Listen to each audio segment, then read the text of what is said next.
तो अब हम ड्राइव करते हैं काइनेटिक एनर्जी के फॉर्मूले को। तो काइनेटिक एनर्जी के फॉर्मूले को ड्राइव करने से पहले आपको दो तीन बात समझनी पड़ेगी। देखो इसमें प्रीवियस कॉन्सेप्ट को लगेंगे, ठीक है ना। तो जाहिर सी बात है, यदि आपने फोर्थ वाला चैप्टर पढ़ा होगा तो उसमें से भी कुछ चीज़ें लेंगे हम। तो वर्क एनर्जी एंड पावर के आपने पीछे कुछ लेक्चर अगर पढ़े होंगे तो उसके भी फॉर्मूले लेंगे। तो इसका मतलब क्या है भाई, पहले की कॉन्सेप्ट आपको क्लियर होने चाहिए, जब भी आप फॉर्मूले आगे की ड्राइव कर सकते हैं। तो हमने प्रीवियस वीडियोस में हमने क्या करा था, एक इक्वेशन का हमने ये भी पढ़ी थी, F बराबर ma। ध्यान दो, तो फोर्स बराबर क्या होता है, मास इनटू एक्सेलरेशन। इसको भी ड्राइव करा था हमने। और सेकंड यूज होगा यहाँ पर W बराबर F इंटू एस। क्या होगा भाई, W बराबर F इंटू एस, वर्क बराबर फोर्स इंटू डिस्प्लेसमेंट, ठीक है। इसको मान लिया मैंने इक्वेशन फर्स्ट और इसको मान लिया मैंने इक्वेशन सेकंड, ठीक है। अब एक बात बताइए, काइनेटिक एनर्जी थी क्या? जो मूविंग बॉडी, यदि बॉडी कोई मूव कर रही है ना, मोशन में है, मोशन के दौरान आया उसके अंदर जो एनर्जी आई है उसे हम काइनेटिक एनर्जी बोल लेते हैं। तो मोशन के दौरान वो मोशन में, एक बार बताओ, रामलाल मोशन में कब आया? जब उसने बाइक स्टार्ट करी, मतलब एट रेस्ट पे था वो। किस पे था? u बराबर क्या था भाई, जीरो था नहीं था? u बराबर जीरो था नहीं था? क्या वो स्टार्टिंग उसने रेस्ट से करी नहीं करी? क्या रामलाल ने रुका हुआ था फिर बाइक उसने स्टार्ट करी नहीं करी? बिल्कुल करी। तो u बराबर क्या हो जाएगा, जीरो हो जाएगा, ठीक है। ठीक, अब न्यूटन का एक थर्ड लॉ भी था न्यूटन बाबा का, तो v square minus U square बराबर 2as। ध्यान हो, तो ध्यान है क्या आपको? ठीक है। तो s बराबर क्या हो जाएगा, v square minus U square upon 2a। कोई दिक्कत तो नहीं है? कोई दिक्कत तो नहीं? ठीक, s बराबर क्या हो जाएगा, इस 2a को मैंने इधर साइड में नीचे लिख दिया, तो v square minus U square, इसको थोड़ा ऊपर लिख देता हूं मैं, क्या भाई, v square minus U square बराबर 2as। तो अब क्या यहाँ से कंक्लूजन निकला, v square minus U square upon 2a बराबर s, ठीक है। अब एक बात बताओ, ये s किसके बराबर है? क्या ये W अपॉन F के बराबर नहीं है क्या? चेक करो, यहां से मैंने F को डिवाइड दिया तो S बराबर क्या आएगा, W अपॉन F। वर्क बराबर क्या आएगा, फोर्स, ठीक। अब मैंने क्या करा, इसकी जगह क्या लिख दिया भाई, W बराबर F लिख दिया, ठीक है। W बराबर क्या लिख दिया, F लिख दिया।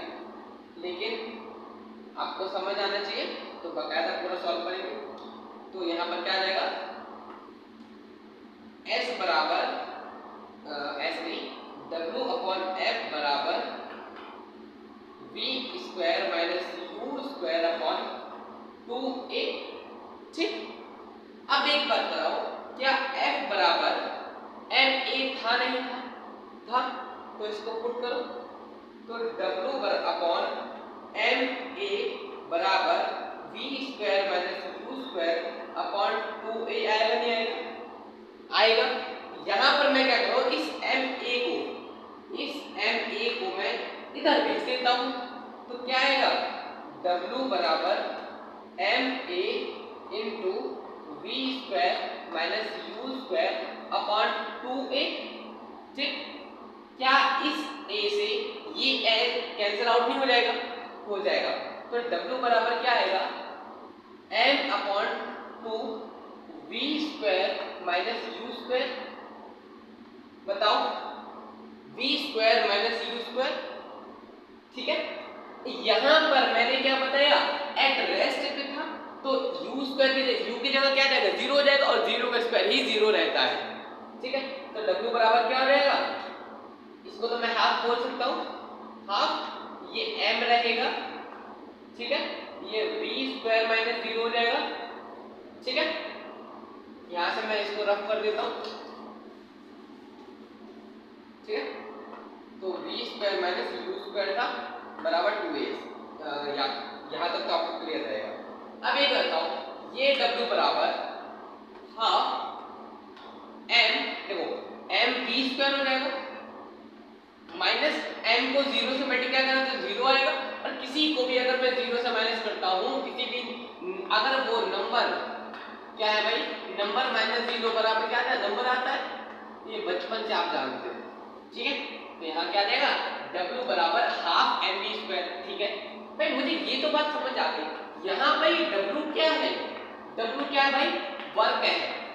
तो वर्क क्या था, एनर्जी ही तो थी भाई, एनर्जी क्या थी, the ability to do work, the capacity to do work, work करने की क्षमता ही, क्या कार्य करने की क्षमता ही क्या थी, एनर्जी थी।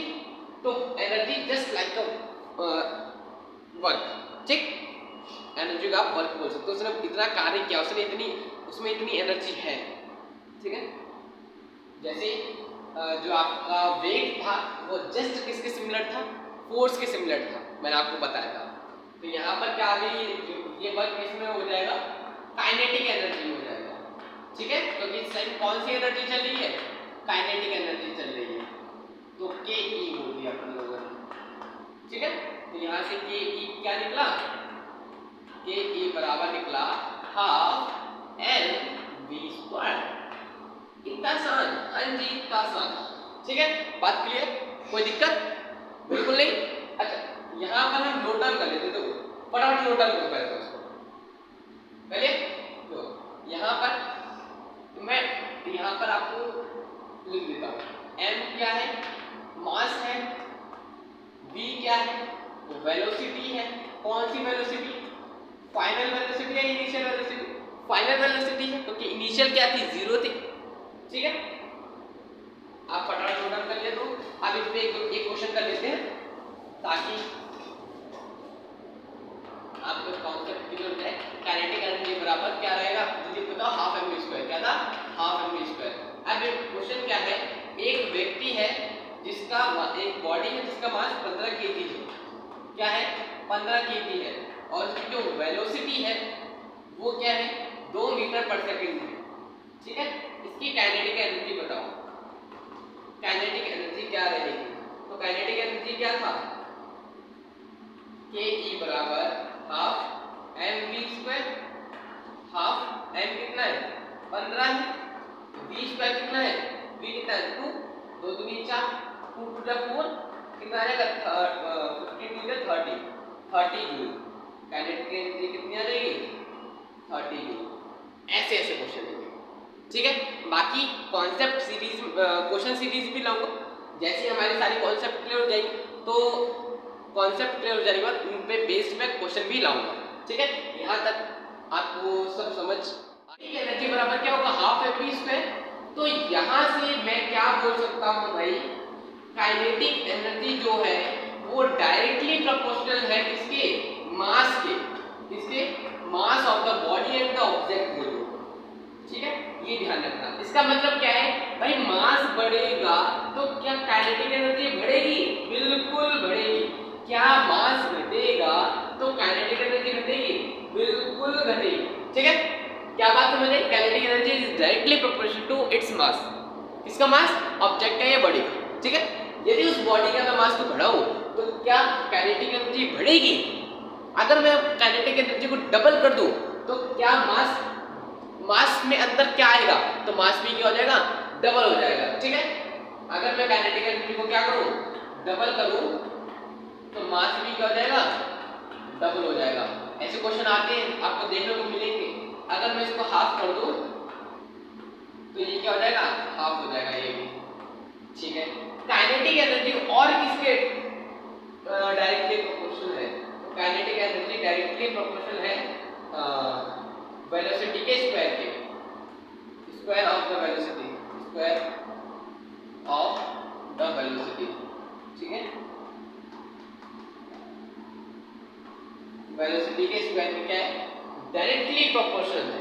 वेलोसिटी के स्क्वायर से क्या है, डायरेक्टली प्रोपोर्शनल है। इसका मतलब अगर काइनेटिक एनर्जी बढ़ेगी तो उसकी वेलोसिटी भी बढ़ेगी और काइनेटिक एनर्जी अगर घटेगी तो वेलोसिटी भी क्या होगी, घटेगी। ठीक है, अगर मैं काइनेटिक एनर्जी को डबल करूं, क्या करूं, डबल करूं, तो ये कितनी हो जाएगी, 4 टाइम्स हो जाएगी। कितनी हो जाएगी, 4 टाइम्स, क्योंकि डबल का डबल 4 टाइम्स। अगर मैं इसको हाफ कर दूं, क्या कर दूं, हाफ कर दूं। अभी करता हूं, अगर मैं इसका हाफ करूंगा तो इसका मतलब क्या है, 4 टाइम्स हाफ हो जाएगा। अगर मैं इसको हाफ करूं, हाफ मतलब 1/2 करूं, और 1/2 का अगर मैं स्क्वायर करूं तो 1/4 आएगा, मतलब 1/4 टाइम्स हो जाएगा, मतलब 4 टाइम्स का हो जाएगा, हाफ हो जाएगा। ठीक है, ये आप थोड़े बहुत कॉन्सेप्ट जानते ही हैं, इतनी तो आपसे आशा है। तो हाँ, अब ये क्लियर है, अब बात क्लियर है, अब क्वेश्चन में ला सकता हूं। अब आपको मैं धन्यवाद कहना चाहूंगा यहाँ तक बने रहने के लिए। धन्यवाद।